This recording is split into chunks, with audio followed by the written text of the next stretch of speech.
Estamos de regreso en Capital Global. Sobre la trayectoria histórica de Nicaragua tuvimos la oportunidad de platicar con el doctor Fausto Pretelín, especialista en asuntos internacionales del Instituto Tecnológico Autónomo de México, y esto fue parte de lo que nos dijo. Larga la trayectoria histórica de Nicaragua, al menos la que se tiene que revisar para medianamente entender lo que está sucediendo en nuestros días. Personajes importantes, personajes de leyenda, los Somoza, personajes que generaron resistencias que después se convirtieron, estas resistencias en movimientos revolucionarios que marcaron época, que fueron leyenda. ¿Cómo se da en Nicaragua el establecimiento de la dictadura de Anastasio Somoza, doctor? A ver, yo creo que desde los 30, ¿no?, del siglo pasado hubo un acercamiento de Estados Unidos muy profundo a Nicaragua, precisamente para asegurar que todos los recursos naturales pudieran ser, pues, prácticamente de ellos, ¿no? Es decir, era la época en donde podían quedarse con toda su producción, ¿no?, agrícola en esa región, y ahí empieza a incubarse precisamente, pues, una satisfacción por un grupo, ¿no?, político apoyado por Estados Unidos, en el que le prevalecía o de alguna manera les aseguraba la presencia comercial, el intercambio comercial, como, pues, más que intercambio, su posesión, ¿no? O sea, hay que decirlo, era la época en donde Estados Unidos tenía gran poder allá en Centroamérica y quería de alguna manera expandirse por toda esa región, teniendo a Nicaragua como un punto seguro, neurálgico para ellos, y la idea era ir creciendo paulatinamente por todo Centroamérica.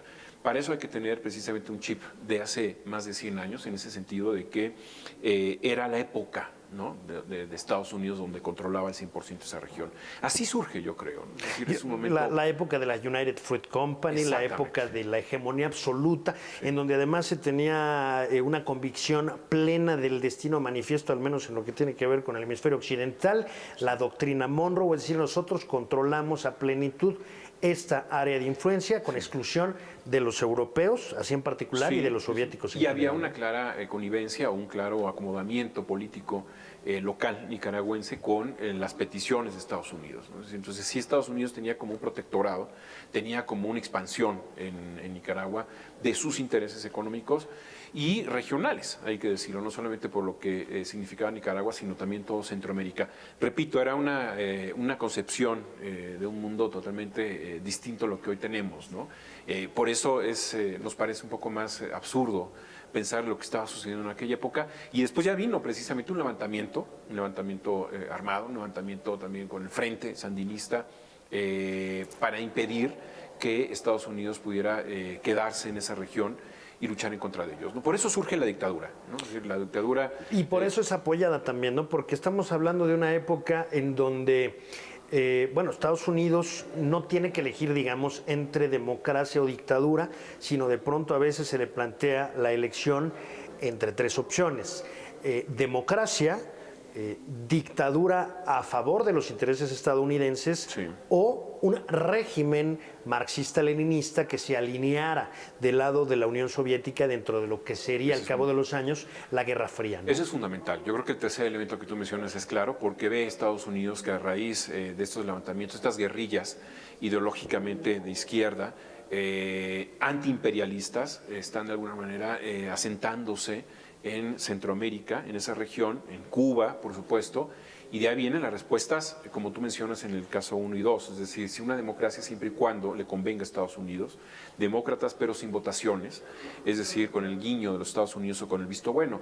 El hecho de que hubiera ya una democracia mucho más activa y mucho más viva, pues resultaba un tanto riesgosa para Estados Unidos, porque no significaba necesariamente que iba a haber un establishment acomodaticio o atractivo para el propio Estados Unidos, ¿no? Y para la protección de sus intereses. Y para la protección de sus intereses muy particulares, diríamos, de empresas con nombre y apellido, pero también intereses geopolíticos en una era que ya no es en la que vivimos, en una era extinta, que era esta, que se conoció, insisto, como la Guerra Fría, que transcurrió fundamentalmente de 1947 a 1989, pero que desde la década de los 30, 20, cuando los primeros años, diríamos, del régimen de la Unión Soviética en Rusia, pues comenzó a marcar la pauta de cómo se administraban los asuntos internacionales. No había que permitir que países que estuvieran bajo la esfera de influencia de Estados Unidos, cayeran dentro de ese esquema, ¿no? Totalmente. Y si te fijas pues, en el hecho de Guatemala, por ejemplo, que también estuvieron presentes Estados Unidos, evidentemente en Guatemala, en Nicaragua y sobre todo Cuba, ¿no? Es decir, este capítulo de la Guerra Fría precisamente lo que va generando es una rapacidad y generando un ambiente nada democrático, porque se van formando los bloques, ¿no?, ideológicos. Y estos son los que de alguna manera rebanan el melón, como si fuera el mundo un melón, ¿no?, donde estás con ellos o estás con nosotros. Y en ese sentido, pues bueno, jugó un papel muy importante en Centroamérica, el tema de Estados Unidos, por esa obsesión que tuvo en su momento de que no invadiera ideológicamente la Unión Soviética nuestra región. Esa fue la gran preocupación y por eso gran inversión, gran presencia militar y grandes intereses de Estados Unidos en esa región, ¿no?, para impedir que pudiera hacer eso. Sin embargo, bueno, a la fecha vimos ya hasta el siglo XXI cómo países como Cuba, por ejemplo, pues resultaron ser estratégicamente importantes para la Unión Soviética porque desde la retórica, desde la ideología, se dieron cuenta a través de Fidel Castro que eran las mejores armas, es decir, no necesitaban misiles, no necesitaban un arsenal para de alguna manera responder a Estados Unidos, sino simplemente con la palabra podían de alguna forma alterar, ¿no?, el ánimo de los pobladores, el ánimo de la sociedad, no solamente en la región, en Cuba, sino también en Centroamérica, también en África, y en ese sentido creo que se vinculó muy bien con la Unión Soviética este tema, ¿no? Sí, porque además era un paradigma, ¿no?, que todavía no había mostrado sus graves defectos, sus graves insuficiencias. Estamos hablando de la Unión de Repúblicas Socialistas Soviéticas, que tenía todo este discurso marxista igualitario, en el cual evidentemente los más desfavorecidos tendrían una oportunidad y tendrían mejores condiciones de vida, en el cual la desigualdad pasase a segundo término. De hecho, eventualmente dentro de la doctrina marxista, la desigualdad eventualmente desaparecería, incluso el Estado no sería necesario porque pues habría una convivencia entre iguales, bueno, un discurso muy atractivo, sí, que generaba muchísimo peligro para Estados Unidos, pues porque podía entregar, insisto, regímenes a la influencia de Moscú, ¿no? Yo creo que se sintetiza en la parte de la economía industrial, que es con la competencia, versus la unificación o la sociedad homogénea. Es decir, ¿no?, el capital. Eso, de alguna manera, fueron los dos modelos económicos que confrontó a la Unión Soviética con Estados Unidos. Y a partir de ahí, pues bueno, lo fue focalizando y bajando a diferentes sociedades en nuestro continente, ¿no? No solamente en Centroamérica, sino también en Latinoamérica. Desde luego, ahora, a nivel mundial, inclusive, sí, ahora como que la forma de comportarse de Estados Unidos fue muy errática a lo largo del siglo XX y muy reactiva a los sustos y pellizcos, si me permite la expresión, que de pronto la propia historia le fue dando. Cuando Fidel Castro triunfa contra la dictadura de Fulgencio Batista, una dictadura profundamente corrupta, completamente totalitaria y además hay que decirlo, como suelen ser las dictaduras, y en este caso alineada a los intereses de Washington, la alarma realmente no fue tal como lo sería después de que vieran lo que ocurrió en La Habana. Cuando Fidel Castro triunfa, incluso hace una visita a Estados Unidos en donde el presidente Eisenhower se da el lujo de no recibirlo y manda al vicepresidente Richard Nixon a reunirse con un Fidel Castro que decía en ese entonces que no era socialista y no era su interés convertir a su nuevo régimen, al régimen que él iba a instaurar en Cuba, en un régimen socialista.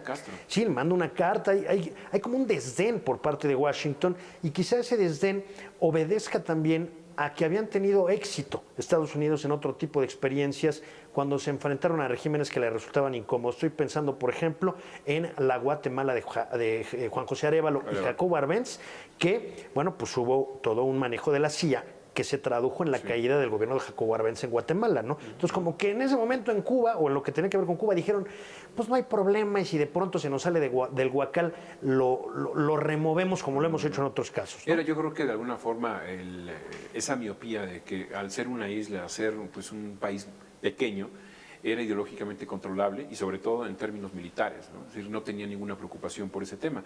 Pero el hecho, yo creo que son momentos, ¿no? Como Guatemala en ese momento sí se convierte en un bastión importante de seguridad para Estados Unidos. Y eso sí, eso yo creo que se da por vínculos, ¿no? Es decir, no sé si 100% se desvinculó o se despreocupó de Cuba, pero sí era importante para ellos tener a Guatemala también controlado ideológicamente, ¿no? No, por supuesto. Sí. Y lo logran insisto, con la caída del gobierno de Jacobo Arbenz, Sí. con la imposición de Carlos Castillo Armas. Dijeron en Cuba, pues hacemos lo mismo. Y de hecho lo intentaron con la famosa invasión de Valle de Cochinos, que fue un fracaso en el 61, y después se enfrentaron ante la terrible realidad de que durante el siguiente medio siglo tendrían a 90 millas de sus costas un régimen marxista-leninista aliado de Moscú, lo cual tuvo además episodios de crisis gravísimas como lo ocurrido en 1962 con la llamada crisis de los misiles. Esto evidentemente se vincula con el caso guatemalteco y con el caso nicaragüense, porque es justamente este tipo de preocupaciones lo que explica el apoyo del gobierno de Estados Unidos o los gobiernos de Estados Unidos a las dictaduras de los Somos en Nicaragua, ¿no? Eso fue, o sea, yo creo que tú lo mencionaste muy bien, ¿no? O sea, yo creo que esa fue una gran explicación que tú mencionas y que de alguna forma da pie a Estados Unidos de tener ese gran temor, ¿no? De cómo Centroamérica iba a irse paulatinamente contaminando y sobre todo el gran temor de que la Unión Soviética tuviera en Centroamérica, pues digamos que las plataformas, sustento de poder transmitir o enviar sus misiles y tener de alguna forma cercado a Estados Unidos. Yo creo que ese era también un poco el pensamiento, ¿no? En ese momento Estados Unidos. Cómo desde La Habana, cómo desde Cuba se pudo haber dado ese ataque en lo que tú mencionas, ¿no? En la crisis de los misiles, y que estuvo a punto de suceder, ¿no? O sea, un golpe en último momento, como también estuvieron a punto de suceder ataques importantes en la primera parte del siglo pasado, cuando la Unión Soviética pues, significó para Estados Unidos la posibilidad de unirse en contra de China. O sea, yo creo que hay elementos ahí históricos que van cambiando, como suele suceder, de bando, y que de alguna forma lo vimos en Centroamérica, ¿no? Sin lugar a dudas, fueron convulsas las primeras décadas del siglo XX para Centroamérica, para América Latina y desde luego para Nicaragua. En las siguientes entregas de Capital Global vamos a seguir analizando la evolución política, social y cultural de la región, particularizándonos en la problemática por la que atraviesa Nicaragua, pues para intentar entender de una forma más completa los orígenes de la crisis institucional por la que atraviesa en este momento el país centroamericano. Por lo pronto, le agradezco haberme acompañado y lo dejo con este tema musical dedicado a la figura de Augusto César Sandino. Se llama Retrato de Sandino con sombrero y lo interpreta el grupo folclorista chileno Quilapayún. Mi nombre es René Palacios. Esto fue Capital Global. Pásela extraordinariamente bien.